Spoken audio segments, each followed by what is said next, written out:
Hi all, welcome back to my channel. പുതിയ വീഡിയോയിലേക്ക് എല്ലാ കൂട്ടുകാർക്കും സ്വാഗതം. അപ്പോൾ ഇന്നേ കുറച്ച് നാളായിട്ട് എനിക്ക് ഒരു ക്രേവിങ്സ് ഈ ഒരു പായസം കുടിക്കണമെന്നുള്ള കുറച്ച് നാളായിട്ടൊരു ആഗ്രഹം തോന്നിയതാണ്. അപ്പോൾ അട വാങ്ങിച്ചിട്ടുണ്ടായിരുന്നു. അത് വെച്ചിട്ട് നമുക്ക് നല്ലൊരു പായസം തയ്യാറാക്കിയെടുക്കാം. അപ്പോൾ ആദ്യം തന്നെ ഒരു പാത്രത്തിലേക്ക് നിറയെ വെള്ളം വെച്ച് കൊടുക്കണേ. ഞാൻ അതവിടെ ഒരു പാക്കറ്റ് 250 ഗ്രാമിൻ്റെ ഒരു പാക്കറ്റ് അടയാണ് ഞാൻ ഇതിലേക്ക് പാക്കറ്റ് പൊട്ടിച്ചിട്ടൊന്ന് ഇട്ട് കൊടുക്കുന്നുണ്ട്. എന്നിട്ട് നന്നായിട്ടൊന്ന് തിളപ്പിച്ച് ഒരു 10-12 മിനിറ്റെങ്കിലും ഒന്ന് തിളപ്പിച്ചെടുക്കണം. ആ ഒരു അട ഒന്ന് വെന്ത് വരണേ. അപ്പോൾ ഈ ഒരു അടയെന്ന് വെച്ചാൽ പെട്ടെന്ന് റെഡി ആവുന്നതാണ്. ചിലത് കുറച്ച് സമയം എടുക്കും ഇങ്ങോട്ട് വെന്ത് വരാൻ വേണ്ടിയിട്ട്. അപ്പോൾ നമ്മുടെ കയ്യിലുള്ള അടയ്ക്കനുസരിച്ചിട്ട് അത് വേവിച്ചെടുക്കാം. അപ്പോൾ ഞാൻ നന്നായിട്ടൊന്ന് വേവിച്ചിട്ട് ഇതൊന്ന് ഊറ്റിയെടുക്കുക. ഒരു വെള്ളമൊക്കെ കളഞ്ഞിട്ട് വീണ്ടും പച്ചവെള്ളം ഒഴിച്ചിട്ട് ഊറ്റിയാനോട്ട് വെക്കുന്നത്. അപ്പം പരസ്പരം ഒട്ടിപ്പിടിക്കാതെ അതിൽ ഈ ഒരുപാട് പശ പോലെ കാണുമല്ലോ ആ ഒരു കൊഴുപ്പൊക്കെ ഒന്ന് മാറിയിട്ട് നല്ല പെർഫെക്റ്റ് ആയിട്ട് നമുക്ക് അട വേവിച്ചെടുക്കേണ്ട പറ്റും. പച്ചവെള്ളം ഒഴിച്ചൊന്ന് ഊറ്റി വെച്ചാൽ മതി കേട്ടോ. ഞാൻ അതൊക്കെ ചെയ്തിട്ടൊന്ന് മാറ്റി വെച്ചിട്ടുണ്ട്. ഇനി ഞാൻ അതൊരു അടിയിട്ടുള്ള ഉരുളയൊന്ന് വെച്ചിട്ട് ഇതിലേക്ക് നിറയെ നെയ്യ് ഒഴിച്ചു കൊടുത്തത്. അതൊരു 3 ടേബിൾ സ്പൂണോളം നെയ്യ് ഒഴിച്ചു കൊടുക്കുന്നുണ്ട്. പിന്നെ കുറച്ച് കാഷ്യൂസും റൈസിൻസൊക്കെ ഇട്ടിട്ടൊന്ന് വറുത്ത് കോരി മാറ്റി വയ്ക്കാം.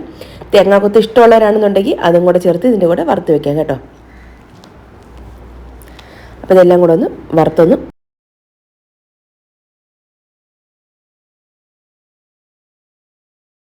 കാഷ്യൂസും റൈസിൻസൊക്കെ ഞാൻ മാറ്റി വെച്ചിട്ടുണ്ട്. ഇനി അതേ സെയിം നെയ്യിലോട്ട് തന്നെ നമ്മളിത് കഴുകി ഊറ്റി വെച്ചിട്ടുള്ള ഒരു അട പച്ചവെള്ളം ഒഴിച്ച് തന്നെ ഊറ്റി വയ്ക്കണേ. അപ്പോഴേ പരസ്പരം ഒട്ടിപ്പിടിക്കാതെ അതുപോലെ തന്നെ അതിൻ്റെ ഒരുപാട് കൊഴുപ്പൊക്കെ ഒന്ന് മാറിക്കിട്ടുള്ളൂ. അപ്പോൾ ഒരു അട വേവിച്ച് വെച്ചിട്ടുള്ള ഒരു അടയും കൂടെ ചേർത്ത് കൊടുത്തിട്ട് നല്ല രീതിയിൽ ആ ഒരു നെയ്യിലിട്ട് ഒരു 5-6 മിനിറ്റ് ഒന്ന് വഴറ്റിയെടുക്കാം.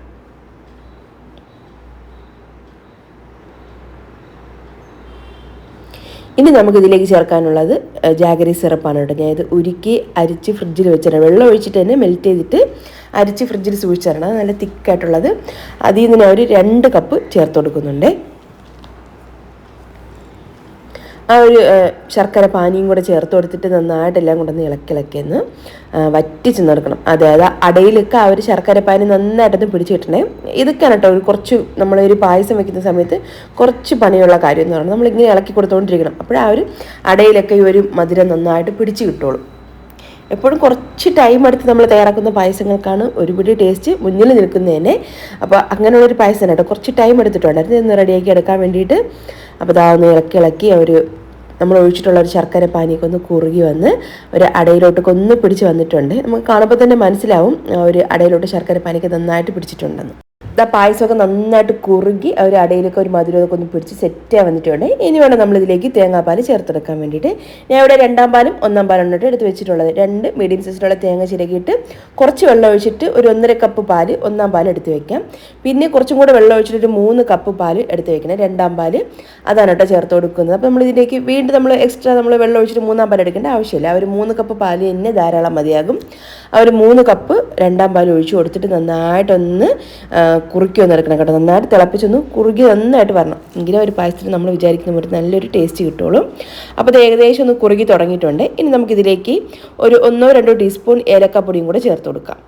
നല്ലൊരു ഫ്ലേവർ കിട്ടും കേട്ടോ പായസത്തിന്. പായസം എപ്പോഴും നമ്മൾ വയ്ക്കുമ്പോൾ കുറച്ച് ഏലക്കപ്പൊടിയൊക്കെ ചേർക്കുമ്പോഴാണല്ലോ അതിൻ്റെ ഒരു തനതായ രുചിയൊക്കെ വരുന്നത്. അപ്പോൾ ഞാൻ കുറച്ച് ഏലക്കപ്പൊടിയും കൂടെ ചേർത്ത് കൊടുത്തിട്ട് നന്നായിട്ട് വീണ്ടും ഒന്ന് ഇളക്കി ഒന്ന് യോജിപ്പിക്കുന്നുണ്ട്. അപ്പോൾ ഇപ്പോൾ ഏകദേശം ഒന്ന് കുറുകി വന്നിട്ടുണ്ട്. ഇനി നമുക്കിതിലേക്ക് 1-ാം പാൽ ചേർത്തെടുക്കാം. 1.5 കപ്പ് നല്ല കട്ടിയുള്ള 1-ാം പാലാണ് കേട്ടോ എടുക്കുന്നത്. അതും കൂടെ ഒഴിച്ചു ആ ഒരു 1-ാം പാൽ ഒഴിക്കുമ്പോൾ തന്നെ പായസം ഒന്നും കൂടെ ഒന്ന് തിക്കായി വരും. തണുക്കുമ്പോൾ വീണ്ടും ഒന്നും കൂടെ ഒന്ന് സെറ്റായിട്ടൊന്ന് കുറുകി വരും കേട്ടോ. അതിനനുസരിച്ചിട്ടാണ് നമ്മളിതിലേക്ക് പാല് ചേർത്തെടുക്കാൻ വേണ്ടിയിട്ട്. ഈ 1-ാം പാൽ ഒഴിച്ചതിന് ശേഷം അങ്ങ് തിളപ്പിച്ചെടുക്കേണ്ട ആവശ്യം ജസ്റ്റ് ഒന്ന് ചൂടാക്കിയാൽ മതിയേ. നമ്മൾ തിളപ്പിച്ച് കഴിഞ്ഞാൽ പായസത്തിൻ്റെ ഒരു കൺസിസ്റ്റൻസി മാറിപ്പോകും. അതിനനുസരിച്ച് നമ്മളൊന്ന് ജസ്റ്റ് ഒന്ന് ചൂടാക്കിയിട്ടൊന്ന് മാറ്റി വയ്ക്കാം. അപ്പോൾ ഒരു 1-ാം പാൽ ഒഴിച്ചൊന്ന് സെറ്റായിട്ടുണ്ട്. ഇനി ഇതിലേക്ക് നമ്മൾ വറുത്ത് വെച്ചിട്ടുള്ള ആ ഒരു കാഷ്യൂസും റൈസിൻസൊക്കെ ഒഴിച്ചെടുക്കാം. ഈ ഒരു ടൈമിൽ കുറച്ചൊന്ന് ലൂസ് പോലെ തോന്നും. തണുക്കുമ്പോൾ നന്നായിട്ട് തന്നെ കട്ടിയായി കിട്ടും കേട്ടോ. അപ്പോൾ ഒരു പെട്ടെന്ന് തന്നെ ഒരു കൊതി കൊണ്ട് ടേസ്റ്റ് ചെയ്യുന്നതാണ്. ഒരു പാത്രത്തിലേക്ക് കുറച്ചെടുത്തിട്ട് ഒന്ന് തണുപ്പിക്കാനായിട്ട് വെച്ചിട്ട് അങ്ങനെ കഴിക്കുന്നതാണ് കേട്ടോ. പിന്നെ റീൽസിന് വേണ്ടിയിട്ട് ഞാൻ വാഴയിലേക്ക് വെച്ചിട്ട് പായസം ഒന്നും ഒഴിക്കുന്നുണ്ട്. ഇപ്പോൾ പപ്പടവും പഴവും ഒന്നും ഇല്ലായിരുന്നു.